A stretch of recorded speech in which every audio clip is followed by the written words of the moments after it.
Hello, and thank you for coming to another episode of the Tech That Doesn't Byte Cast. It's all right. Please let the excitement run through your veins. All right. As always, I am Jeff Worden, your co-host, along with the illustrious Simon C. Yay. Please contain yourself there, Simon. Yes, it's yes, all right. yes. We're only here for another hour. Yes, I'm very excited. My enthusiasm level is very high. Yeah, it's only because I've come back. I'm sure last week you're like, oh, thank God he's not here. Jeez. Yeah. So, yeah. How you doing, my man? I don't think about you. I don't think about you. I don't think about you either, especially when I'm having a Mai Tai on the beach, man. Let's be sure about that. So there. So how you doing, buddy? Doing all right. How was your vacation? The vacation was nice. It was not long enough to be sure. And God, let me just tell you, Hawaii is really nice at this time of year. It wasn't even that crowded either. It was probably about 60-70% of what I've seen before. So it's actually really nice not to have that many people there. And the Big Island, thankfully, doesn't have like a whole lot of people on it anyways, unlike say Maui or Oahu. So that's always a big plus too. So zang to that. So that was good stuff. I was really happy to get out of town for a week. So I just wish we had stayed there for a couple of days longer, because we really were only there for like 4 days, because like, Monday and Saturday were the travel days, and then we had to like recoup on Sunday. And I'm like, so I really got to enjoy like 4 days of being there. But at least you still got some time away. Yes. So I was happy about that. So yay. Cool. While you were gone, the tech world was collapsing, I think. I would imagine it probably was. And I know there are many things we could talk about in terms of the collapse of the tech world. We could talk about all sorts of stuff. Collapsing. I was just making it dramatic. Well, there's nothing wrong with being dramatic. I mean, I'm all for it. We got to draw the audience in. It's Anyway, so what kind of stories have we got today, Simon? You want to start off, or shall I? I will start off. So fire away, my man. Story is, ladies and gentlemen, get ready for it, Apple yearly conference. I can't believe it's already half a year already. Really? The Worldwide Developer Conference for 2021 is going to be on June 7th. They're live streaming again, just like they did last year. And basically, this is for you software developers out there. So we all know it's going to be iOS related, iPad OS related. The next iteration of iOS will be 15.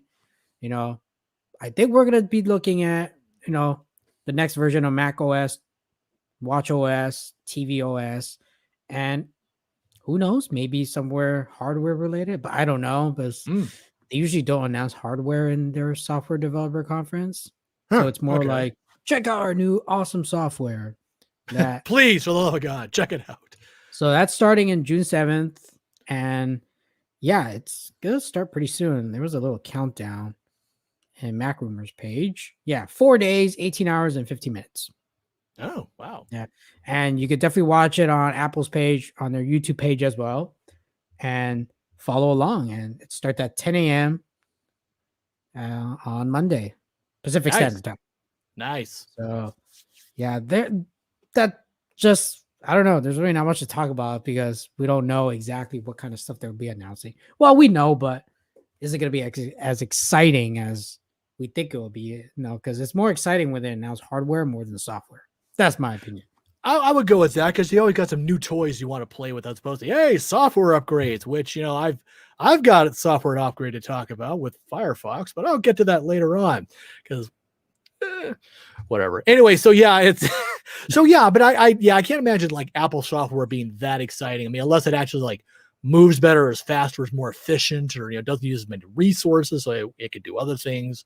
Yeah, but hardware is always fun because you got new toys to play with. That's why it's Worldwide Developers Conference. Right. It's really aimed for developers. So the devs, man. They don't call this the Worldwide Consumer Conference. True. That is entirely true. So it's definitely geared towards developers. Right. And let me just give a shout out to devs as a whole, because God knows they work way too hard for their own good and don't get paid enough. I'll just leave it at that. Because so mad props to all you guys out there who burn the midnight oil coding away and making the world hopefully a better place, at least trying to.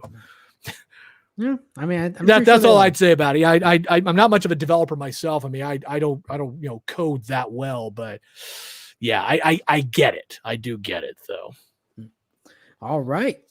So our next story, speaking of software, a little redesign. Yeah. Go God. Right on ahead. Firefox. Okay, so Firefox has launched a redesign yesterday. The day before yesterday. Mm-hmm. And at least based on this article I read, there were only two real big things that occurred with this. So Simon, here's what I'm going to have you do. So you got the article up there, right? Yeah. So let me have you click on the Verge picture. There should be like an orangish Verge picture there. If you can grab that and click on that to enlarge it there. Yeah, I do.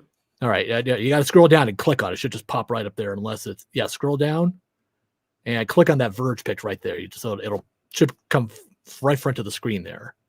If the camera allows that. Perfect. Okay. So you look across the top there. The first thing you're going to notice is bigger floating tabs. Oh my God. Simon, I'm not going to lie to you. I've never been more underwhelmed in my life. I swear to God. I mean, obviously our audio listeners aren't going to be able to see this, but if you're a Firefox user, if you're an old goat like myself who, has seen numerous incarnations of browsers in the course of your life, this is just ridiculous. Yeah. Kind of. I mean, I mean, for me, it's like, okay, I guess some of the complaints that have gone on about it is that there's like marginally less vertical space involved with it, which is true. But it's not the end of the world. So it's a bigger tab. It's a little longer. You're losing, by my guesstimate, it's about 5 pixels in height. Big freaking deal. The one thing I will give it in fiddling around with this myself, it did actually update my Firefox to. Let me share it with everyone. I have it right here. Oh, you do? Fab. Okay. Yep. So the one thing I will grant that gives it some redeeming value to this floating tab thing is that you can move the tabs around back and forth. You can shift it from one position to another, and it doesn't take the entire window when you do it. In the old version, it actually takes the entire window when you shift it around like that. But in this case, it just floats around, which I'll give it it's okay. Big freaking deal is all I got to say about that. The thing that it reminded me was, as I was kind of fiddling with it, this feature actually reminds me of the redesign of the 1995 Mustang, and that Ford had basically had bubbled everything out. It no longer had any sharp lines that you would expect a Mustang to have. It's all just just bubbled out. It's like, oh look, it's like a big bubble wrap car. It really was. It just wasn't very pretty anymore. This kind of feels that way. It's like, oh look, Bob. I'm like, whatever, man. It is kind of strange. Floating tabs. Yeah, I don't. I mean, me personally, I don't see the valor in it. I mean, maybe some people are like, "Oh my God, this is God's gift to programming," and I don't see it. I would love to hear somebody else's viewpoint on this personally, if they really are a big fan of it. I don't see it, and the only thing I see it is like, oh crap, my boss is coming. I better mix something. It's basically like, oh crap, he's just trying to look busy. This is what he came up with. And somehow they're like, yeah, we should totally put this in the new update. It's like, dude, I was kidding. Really? You got to do that? I mean,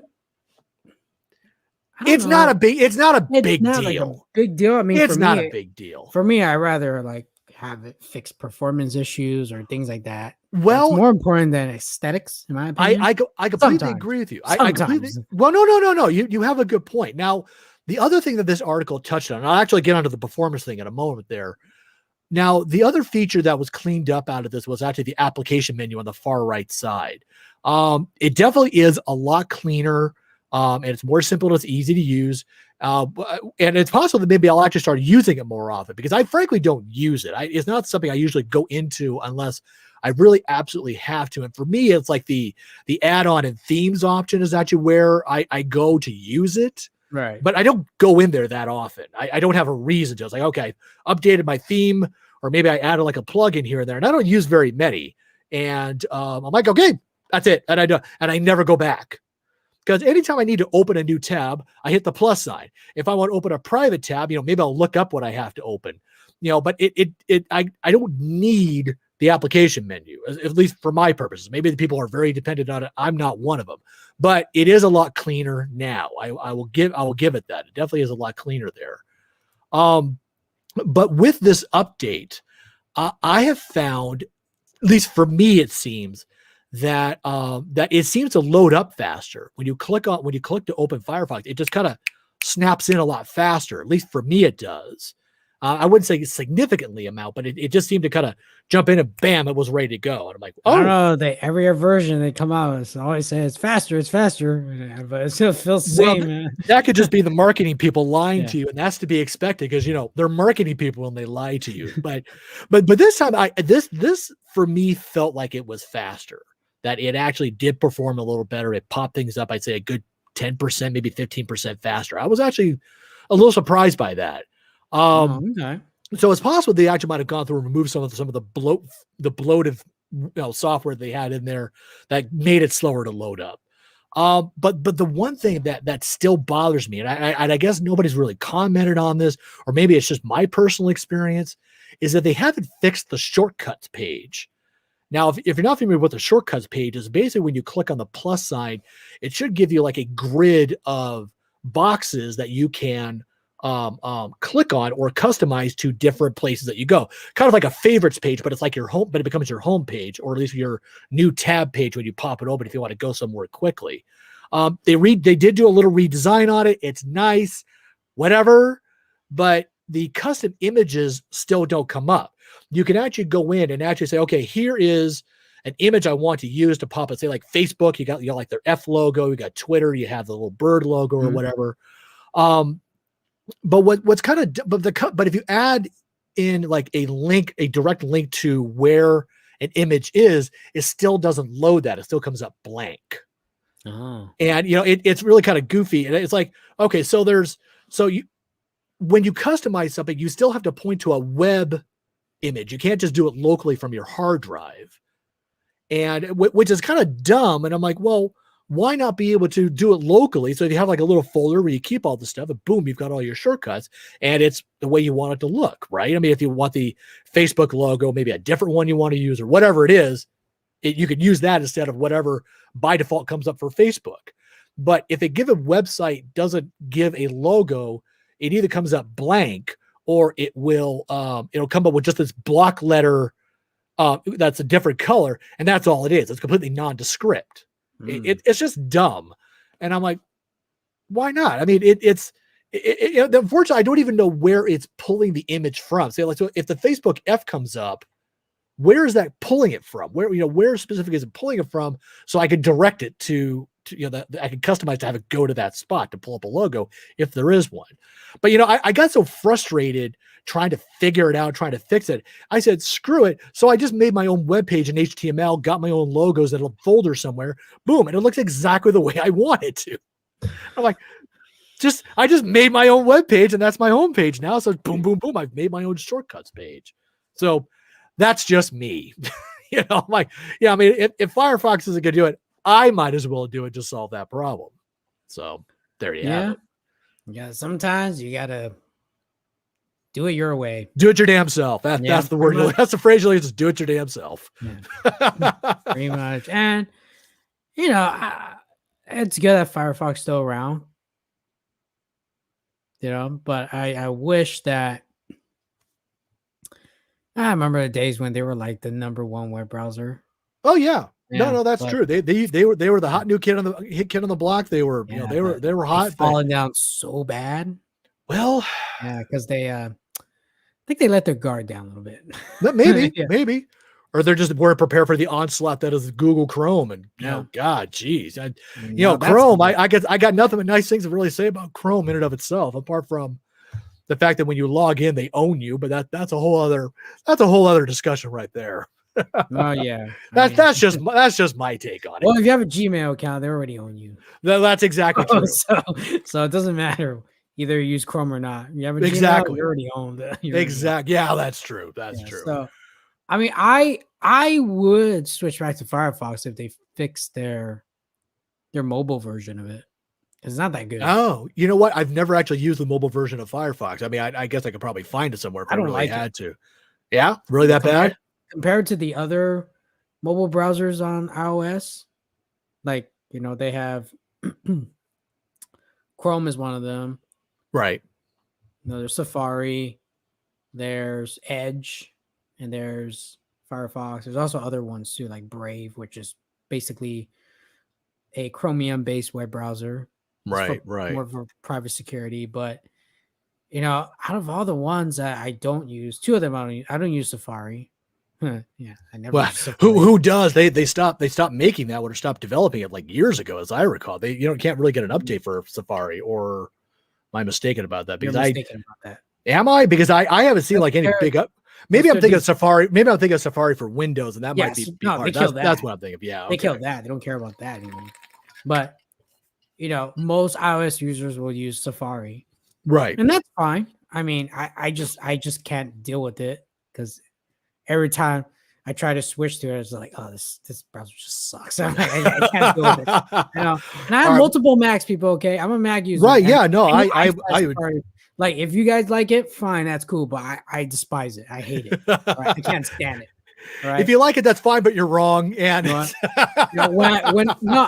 perfectly fine. But when I install a brand fresh version of Mac OS, the only one reason I have Safari in it is because it's in there, but I only use it to download other web browsers. Oh, just like you do with Internet Explorer. Exactly. Yeah, I totally get it. Exactly. I totally get that. That is my reason why I don't like Safari. Nice.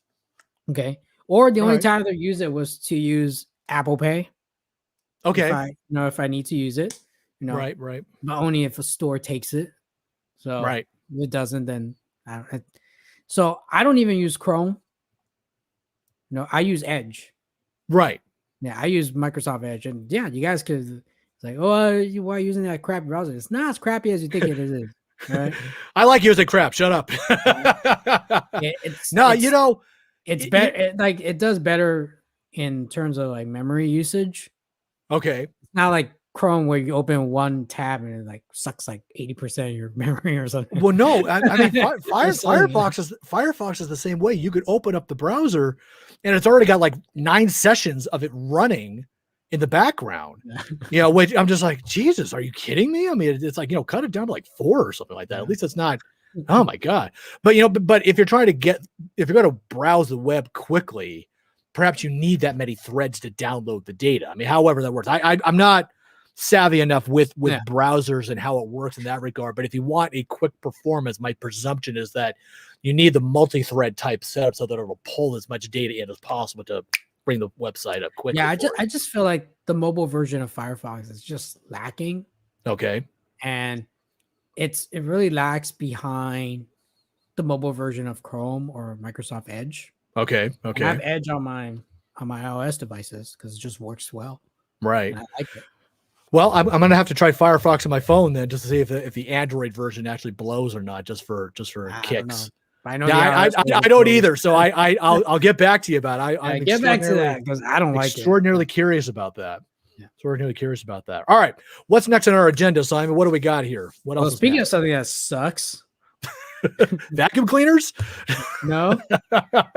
So if you guys are Google Photos users, the day of free unlimited storage is already dead. That's not good. So on June 1st, no, you're watching this already, then that It's already done deal. implemented. Yep. Today is the So 3rd. Is that right? Yeah. if you've been using 2nd. Google Photos before June 1st of 2021, then any photos that you have uploaded to Google Photos has never counted towards your storage space for your Google Oh account. wow. Huh. And by default, all Google accounts start out with 15 gigs. So that includes, 15 gigs for everything in your Google services. That includes your email, your stuff on Google Drive, anything you upload out yourself. So, but when Google Photos first started, it was basically you could upload all your pictures for free. Yeah. The only downside is that they just compress it down. But you are able to upload raw footage or raw photos. Right. That did count towards your space. Mm-hmm. But if you have like compressed images, then it doesn't count. And I think sometime around last year they announced like, hey, we're gonna end that free program now. So Well, if you haven't uploaded all your photos yet, then if you don't do too it by bad. June 1st, then everything else. So every upload that you start on June 1st, it counts towards your storage. That's gonna fill up real fast for a lot of people. A lot of for people. sure, for sure. So, well, I mean, I can't blame Google necessarily for that. I mean, I would bet there is a horrific, gargantuan amount of photos and data that Google essentially is holding for free, for lack of a better term. I mean, I can't even imagine just the vast amount of pictures. I mean, think about it. There's a bit. I mean, you think of like all the social media photographs since it started up till now. How many photos and video there are of all the for the past bunch of years since Google Photos came out till now. I mean, good God, I can't even think of the sheer server level that has to be maintained just to hold on to all that stuff and not break down either, for that matter. I've never heard of like Google Photos breaking down or anything like that. I mean, they got so much money that it shouldn't, but damn, that's a lot. So they're gonna start charging money and you only get 15 gigs. I get it. Maybe it should be a higher number, but still, you still got to. No. The 15 gigs is with the free account. Oh, so anything over, you got to pay for it then. Yeah. Oh, well. So everyone that signs up for a Google account, your Google account, that's your Gmail, your Gmail, your Google Docs, your Google Drive, that's all 15 gigs right there. Oh, everything counts for that. So if you want more storage, I think they're called Google Cloud now, or something probably. Like yeah. So you'll pay more for your storage. So great. Well, so this PC Mag article gives you 7 alternatives. The first one is Flickr's don't use unlimited, it. Yeah, Flickr's unlimited paid plan. So if you want to pay for it, then go to Flickr or just. Does it say how much it is? Just out of curiosity, did mention a price? $59.99 per year. Oh, dang. Okay. Yeah. So next one, if you're a Microsoft Office user, just use OneDrive. Oh, okay. There you go. So they have a subscription for, it's $99 per year, but it has like 1 terabyte storage. So, you get 6 1 terabyte allotments. Oh, wow. For a Microsoft 365 subscription for $99 per year. A single 1 terabyte account costs $69.99 per year. Huh. Yeah. So OneDrive might be a good option. Yeah. It sounds like you got to pony up for the $100 a year just to ensure that you got like loads of space. If you require 6 terabytes of space, I mean, there's that. 1 terabyte. Well, you said there were 6 slots, 6 terabyte slots. Did I misunderstand that, or 6 1 terabyte slots? Yeah, I think you get a 6 1 terabyte allotments for a Microsoft 365 subscription for $99 per year. I'm not really sure what kind of options they have, but that's okay. Maybe that's like a family group, maybe. Right. Okay. I just want to make sure I heard. I just want to make sure. I thought you said it sounded like 6 1 terabyte allotments, which actually makes more sense to be like a family group or something. Yeah. Okay. Go on. All right. So next one, if you're an Apple user, iCloud. Yay. But whatever about Apple. You could, if you're an iCloud user, obviously, their free account is worse than Google's because it's a crappy, lousy 5 gigs. So, God. so this is How are they still in business? My God. Oh, right. The App Store. That's a whole other Yeah. thing. Anyways, go on. Obviously you can pay more. Right. No. If you're a Prime member for Amazon, use Amazon Photos. Okay. Okay. Yeah. And note with this plan, it's that you get unlimited photo storage, but only 5 gigabytes for videos. Huh. Interesting. Okay. Huh. And Okay. I can see that being a bit problematic for some people. All right. if All you're right. a serious photographer, use Adobe Lightroom. At $9.99 per month, it's more expensive than the other options, but an Adobe Lightroom subscription brings you a state-of-art photo editing tools in addition to a terabyte of cloud storage. Yeah, so there's a lot of variety, people, but Yeah. time to cough up the money.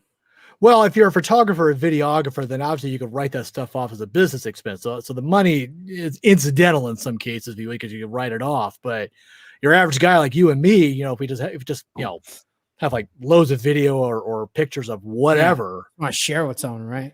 Right. Yeah. It's not something we go around sharing with other people. Or it's like, yeah, every once in a while we pull something up and do a family album or whatever. Yeah. That's an expensive option to go through. Huh. I don't know. I have to think about that. I have to think about those options. Yeah. Thankfully, I don't have a lot to put up there, so I guess I'm okay. I'm not sharing my photos with you anymore. Like, screw it. You want to see it? You drive your ass down here, and I'll show it to you on the phone. Exactly. I'll print some out on a sheet of paper. And I'll throw it to you. Yeah. That might be cheaper now. Right. But I'm not gonna lie to you. The printer ink / unicorn blood is really very expensive after a while. Or so go to like Office Depot and maybe they'll print it out for you. Well, for a large fee, yeah. Which unfortunately, then you go to Office Depot, you buy more ink. Well, here's what you do.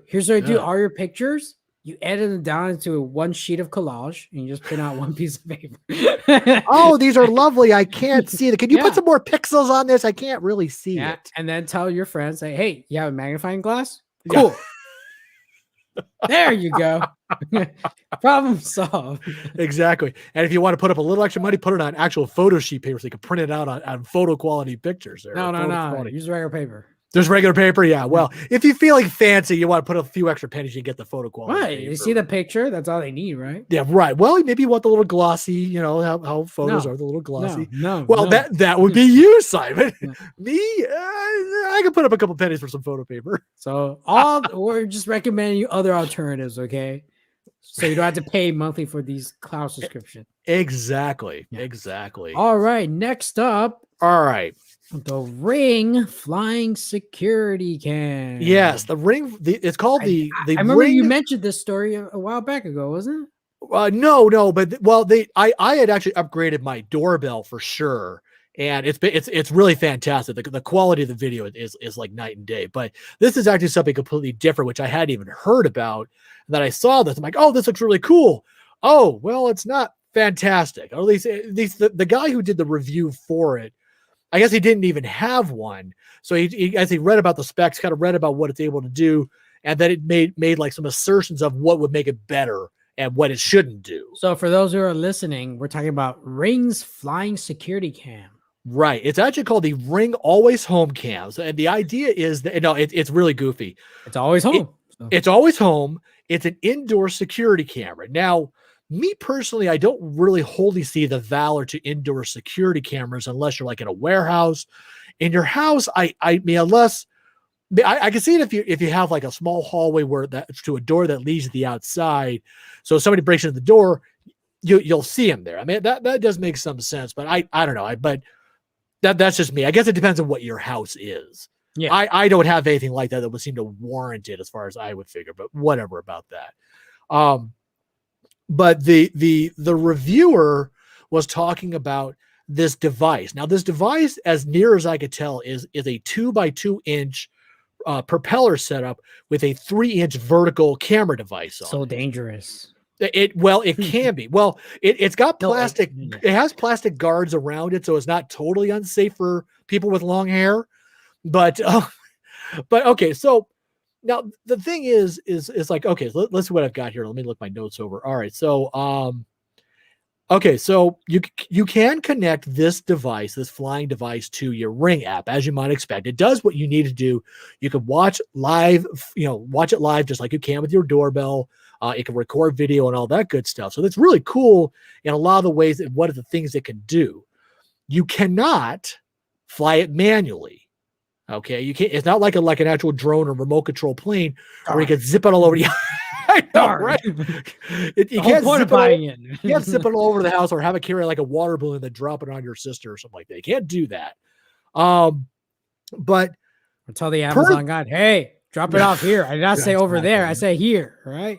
Well, the instructions. The biggest issue, it seems, in regards to that, at least as the reviewer put it, which I thought was a good point, is that there have been various hacking issues that actually go on with the Ring doorbell and its network. I heard about that recently. And they gain access to the security camera, which means that if they get access to the drone, and I'll just call it a drone. I should call it like, the home camera, whatever. But this drone camera, they would then be able to see the inside of your house. Or God forbid, if you're just, happen to leave the bedroom door open, you're getting dressed. You got all sorts of issues that go on here. So that's kind of a big one. So you definitely don't want to have that. So I'm inclined to agree that, that's probably not. Do they not have two-factor authentication? Well, if you're linked, I guess that's it, because when you have the Ring app, you log in with your account, and if your password happens to be easy to guess or something dumb like that, then it obviously you can log in. Or I guess the software in and of itself isn't secure enough that a hacker can find some backdoor to get in to utilize. Does Ring itself, like the Ring account login, do they have a way to do 2FA? No, they do not. Come on, or at least as I have not used it that way. Because anytime I bring up my Ring app, it doesn't ask me for any additional thing. I'm already in. So I'll answer no to that question unless I'm actually wrong, but I'm going to answer no to that question. It doesn't compel me to relog in. I mean, I'll give Ring not too much flack about it because ADT doesn't do it either. So all right. Well, and there's that too. All right. So all right. So apart from a security system with no 2FA, like what are these companies I know. Like, what are they doing? What kind of security system you're running here? Mickey Mouse one. No, but seriously, we won't get into that either. Yeah. No. Sorry, Mr. Mouse. Anyways, all right. So apart from the security issues and the hacker issues that can occur with this, there are a few things that can be done to improve the device, or at least as the reviewer feels that can be done here. One of which would be able to respond to unusual sounds, as well as differentiate the sounds themselves. For example, like breaking glass versus footsteps inside the house because you stepped on some Legos. So it's sort of like, it's like, okay, the device hears breaking glass, it gets up and goes investigates it, kind of thing, as opposed to you coming out of your bedroom with a baseball bat wondering what the hell it was, that kind of thing. Right? It should do that. So at least then you could from the safety of your room, pull up your phone, see what the camera says. It's already in theory on its way trying to figure out what happened. So I can see some valor with that. And supposedly there is technology that it can, at least the doorbells can differentiate between a person and between a package, as well as differentiate between human footsteps and animal footsteps. Right. So so there is some of that, and that's like another point. There's some of that smart technology already available within the Ring realm that does that. So you add that sort of a things that go bump in the night factor for this webcam, this drone camera, so that it can go and investigate these things. So yeah, I know it's like it's like a detective in our home. Private detective. Yeah, exactly. Right. Yeah, right. Puts on a trench coat, puts on a hat, a little film noir kind of voice. Or, yeah, it was dark in the house and I went to go check out the broken glass, and there were long shards, like long, slants of rain in the night, whatever. Anyways, so my film noir is not very good. I have to work on that. All right. One thing that would be kind of cool, I guess, that this camera could do, and the guy wasn't able to test this, was that it doesn't go upstairs, which might seem kind of silly, given that it's right. It flies, so why wouldn't it do it? But if it's flies, only but it had a problem with stairs. That doesn't right, make oh, I'm so scared. I'm scared. Right. Well, yeah, Why? you got this drone, right? That Wait only a minute, sees you can feel? yeah, right. It's a drone that only sees X and Y, but there's no Z. I really I don't know, but I mean since the reviewer couldn't test this, that he's saying that if he ever gets one, he's going to try this. But the propaganda or the marketing information in regards to the always home cam says that it works on a single floor and it follows a predetermined path, which means that in order to do this, you lift the camera out of a spot. I guess you put it like in record mode or whatever. You lift the camera out of a spot. You then walk around the house with it so that it knows where it can fly. Okay, so you walk around the house with where it's going to fly. Maybe have a pause in a room, have it look around. Right. It's kind of like maybe with the Roomba, it kind of does the same thing. Although it figures it out on its own, it bumps into things, it kind of figures it out. You have to do this manually with the drone. So you go into each of the rooms, or you just go in the hallway, you look around, come around, have a search all around your house. And then you put it back so that it knows. Creepy. Well, it can be, yes. As you could just literally take it to your neighbors and scan around. Wouldn't that be something? Yeah. Well, yeah. if you have an open window for it, you're absolutely right. Yeah, I'm gonna go watch my neighbors now. Yeah, I hadn't thought about that. Granted, if it's based on a Wi-Fi signal, it may not reach that. I mean, unless your 2.4 gigahertz signal is really that strong, it can reach your neighbor. But that's a whole other thing. Around 2.4 or 5 gigahertz. It did not say. It didn't say. Most likely probably 5. So the 5 is it's usually within the house. It's much shorter. The 2.4 goes further and usually can go through walls too, or at least a little better. So in theory, you could actually reach your neighbor's house with it. So no, this is crazy. No. Right. I know. Right. No, but that's just what it does. But the other part of it is that because you've got this predetermined path that you're making for it, it doesn't have the option to get out of your way. It doesn't have like a crash deterrent type of technology or bumped into there's an object in my way. I better move out, better move aside. So if you got long hair, you're screwed because you're going to bump into things. It's going to get all tangled and you're just beyond screwed. So that's a problem. I'm like, okay, yeah, I can see that might be an important thing to have. So you can be able to go upstairs and not bump into things or be able to kind of customize where you want it to go if you want to check stuff. So, right. Hello? What's wrong? My security camera's chasing me. Yeah, right. It's after me. Yeah, it seems to be watching my daughter, and I don't appreciate that. Like, no, we're making sure she's secure. Really? Yeah, whatever. Sounds like a horror movie I'm making. I know, right? Security cam.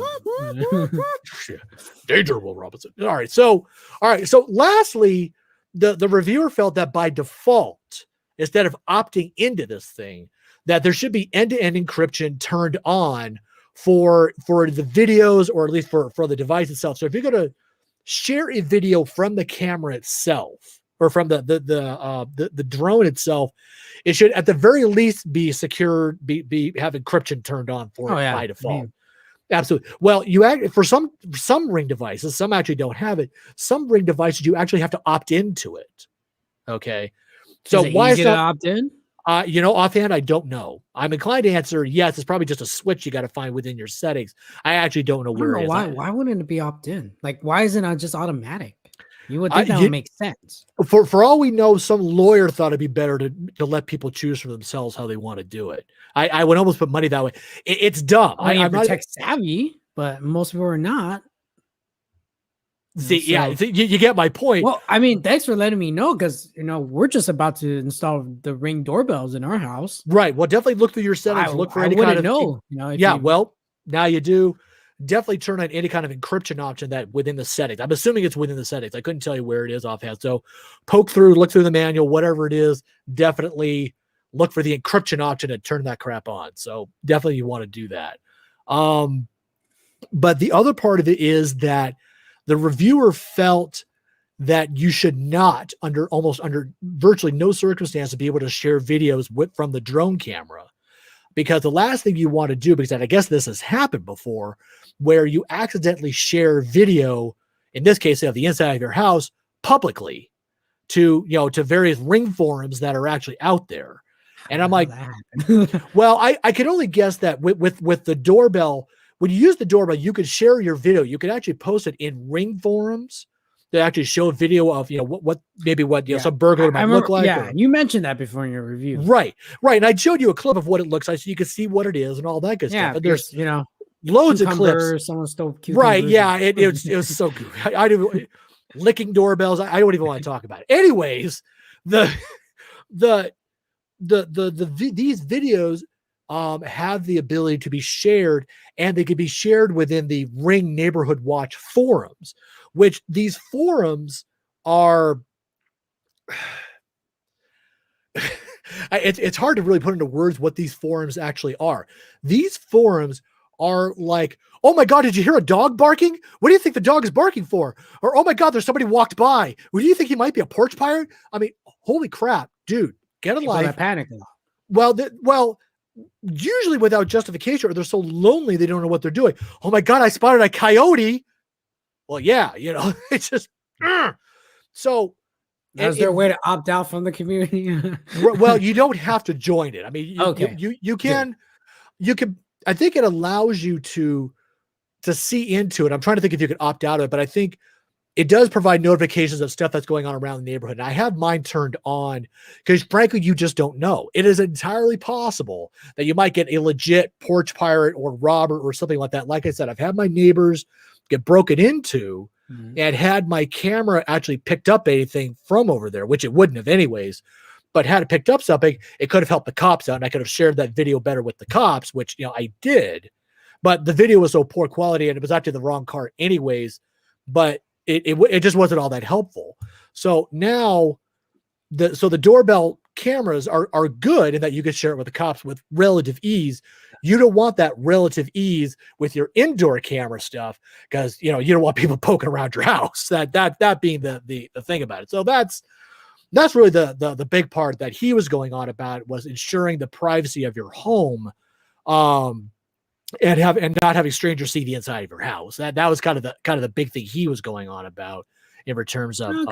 So I mean, there's some valor to it. Or if you're going to share your video, it needs to be a really, really hard process to do it. Instead of like, oh, share, enter, and boom, everybody can see it. You don't want that. So that's just my take on it. You don't want that. No, a lot of people want that. Hopefully they know not to, Yeah. Let's do that. Because let's go with that. They might accidentally have done it. Right. They just don't know. Right. Well, let's go with that. I hope people know better. Yeah. Yeah. Who are we kidding? I've been in tech support long enough to know that that's not the case. As I've always said.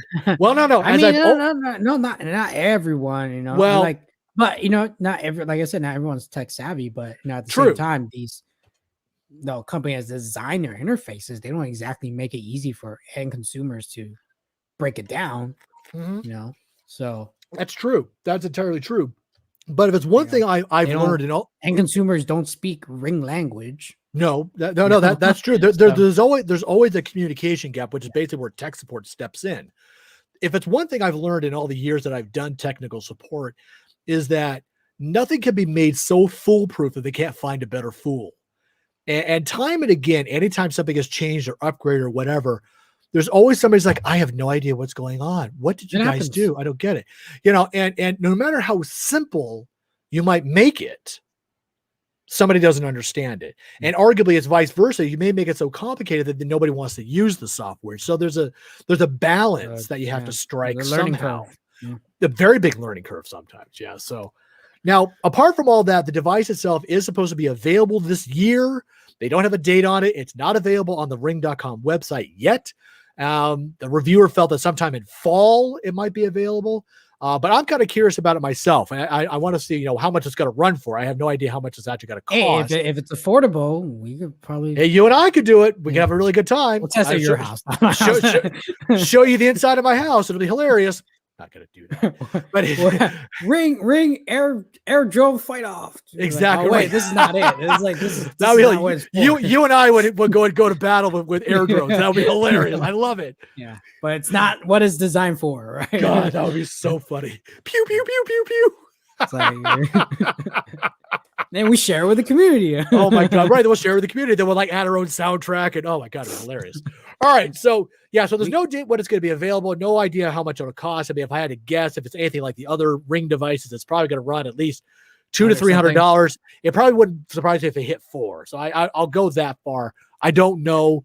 We'll keep you posted for sure. So there you have it. There you The have it. Ring always home cam / Ring drone, indoor drone. So there you go. All right, we got one more story. Bring it. Let's hear it, man. And the last story of the day, which came out a week before, we weren't able to cover it because Mr. Weird here was on vacation. But I wanted to bring something very interesting. And it's for everyone that has an M1 Mac and kind of hoping one day that Microsoft will let everyone, consumers, get the proper license to install Windows 10 on their M1 Mac natively and also virtually as well. So on this digital trends website, I think this is more speculative than confirmation, but it's just seeing a pattern. So Microsoft goes all in on Windows 10 on ARM with its target set on the M1 Macs. Just as Apple did almost a year ago with the ARM-based M1 chips, Microsoft is getting ready to finally dive into ARM-based architecture. About time. Yeah. Today at its annual Build Developer Conference, the company detailed new ways for developers to port their apps to ARM-based PCs like Surface Pro X. Now, at the forefront of those plans is a new Snapdragon developer kit. So the developer kit is similar. Kind of think of it like how Apple offer a developer kit. When they first announced that, hey, we're moving to our own processors, start import, writing apps for our new processor. So you need the ARM-based Mac. So here's the developer kit. You could buy and purchase, borrow, and then return it. So pretty much same thing as Microsoft is apparently doing now. Microsoft says that this kit is an affordable Windows on ARM-based PC that is specifically designed for developers. The kit will be available for purchase at the Microsoft Store this summer as part of the partnership between Microsoft and Qualcomm Technologies. Microsoft didn't share specific pricing or availability, but notes it will be cost-effective. Similar to Apple's Developer Transition Kit, which was a special Mac Mini model for app developers with the M1 chip inside, the Snapdragon Developer Kit is a small desktop PC. The PC is a reference device based on the Qualcomm Snapdragon 7C compute platform. Microsoft hopes it can lower the barrier for developers to port their Windows app to support ARM64 natively. So it even looks like a Mac Mini. Yeah. Yeah. Nice. Typically, developers who want to code for a Windows 10 on ARM will need to purchase a Snapdragon powered PC like Surface Pro X, Lenovo Flex 5G, Samsung Galaxy Book S. Now, these devices are quite costly, and the developer kit lowers the end price for parties interested in porting apps. Many developers have been slow to tweak their apps for the Windows 10 on ARM platform. This has been the main reason why Snapdragon-powered PCs have long suffered from app compatibility issues, and one of the main things Apple nailed with its transitions to Apple Silicon. Need proof that Microsoft is finally getting serious about its transition to ARM? Well, Adobe has long been a holdout in bringing native performance to their platform, but now it has announced that it will fully support the transition to ARM. Its Photoshop suite now is run natively on Windows 10 on ARM. Microsoft also made its own moves to beef up Windows 10 on ARM. It was testing 64-bit app emulation on devices like the Surface Pro X and has a program that aims to support Teams, Microsoft Edge browser, Visual Studio on ARM-based devices. In related note, Qualcomm has announced the Snapdragon 7C Gen 2 compute platform.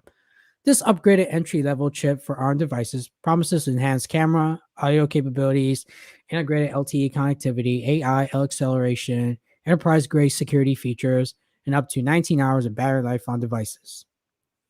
So, hopefully, this sounds very promising. Yeah. I like the idea. This sounds really good to actually use a version of Windows on an M1 chip. It should prove interesting to see how good or bad that's going to work out there. Yeah, it's not just that. Just like it might be a better experience for future ARM-based PCs. Right. They run their 64-bit apps that they're having problems running. Yeah. So it's like, but it took a lot of butt kicking to get it moving for them to like, hey, can you focus on Windows 10 on ARM, Microsoft? Well, I mean, it could also just be a matter of money too, whether it was worth it or not. I mean, there's a lot of ways you can look at that. I mean, it just takes one or two companies like, hey, yeah, we decided to support this. So can you kind of, find a way to help us? So yeah, right. And grease our palms while we're at it. Yeah, I know. I totally get it. Yeah, it sometimes it does take just one, but if nobody else follows, then that becomes like a big loss of money for the person who stepped forward. But everyone's following now. Well, thank God for that. So I mean, obviously there's been a lot of community, I guess, to try to move that whole thing forward, and now it's finally stepping forward, especially now that Adobe has chosen to step into the ring there, so that helped out. And a lot of people use their Adobe suite, so it'd be nice to be able to run it natively on an ARM-based computer. Yep. So I mean, they're already doing that on the M1 Max, right? And yeah, I mean, look, if it took Microsoft to realize it, like, okay, maybe we can monetize this from the Apple side of things. Because look, I'm sure there are a lot of M1 Max users out there. They're gonna want to run Windows too. I'm not saying a lot, but that's a chunk of money they don't want to miss out. Right. Well, anything in business is always a gamble, but if everybody's now moving towards this direction, then yeah, there's definitely going to be money to be made there. So no, there's not going to be a big loss of anything. So this will work out good, I guess. Neat. So, looking forward to it. So I would say probably now that they're kind of like taking this more seriously, I say maybe within 1 or 2 years we could probably see a very well polished Windows 10 on ARM. That'd be nice. Yeah, that'd be nice. Oh, let me fix that. I'll say 2 to 3 years, 2 to 4 years, 2 to 4 years. 1 or 2 was too generous. 2 to 4. Okay, let's just say 3 and plus or minus 1, and we're good. Yeah, there you go. All done. There, I got that covered. Yeah, that covers. So. Well done. I don't know. No, so all right, it could be even we'll sooner. see. We'll just have to see. To see. Very everything cool. changes. Yeah, absolutely. All right. Well, ladies and gentlemen, that is our show for today. Thank you for tuning in to the Tech That Doesn't Byte cast. As always, I'm Jeff Worden, and with me, my good buddy Simon C. Thank you so much for joining us today. We are on YouTube, so by all means, find our channel, like and subscribe to us, hit the notification button so you know that we're going to be live. Tune in to our respective Twitter and or Facebook accounts so that you can actually see that, yes, we're going to go live and have a good time doing all that. Anything else I'm missing there, Simon? Don't forget, so if you're watching on YouTube, subscribe to this channel, like our video, leave a comment. If you're listening to us on your favorite audio podcast, thank you so much. We feel free to leave a little review if you like our audio podcast. Even bad reviews, hopefully not bad review, but we hope not to. But sometimes there are days there are probably days that we suck, and we want to know about that so we could do better. If we are not on your favorite podcast platform, please do let us know so that we can, beat our way, bribe somebody, whatever it takes to get on there. We'll definitely do that for you. And, you're important to us, really. Absolutely. No. And along with that, if you want to check out our past tips, tech tips and tech news that we've done, go over to TechThatDoesn'tByte.com. You can see all about us and see all the good stuff that we've done, as well as our YouTube channel, too. Absolutely. All right. Well, until next time, everybody. Have a good one. Take care.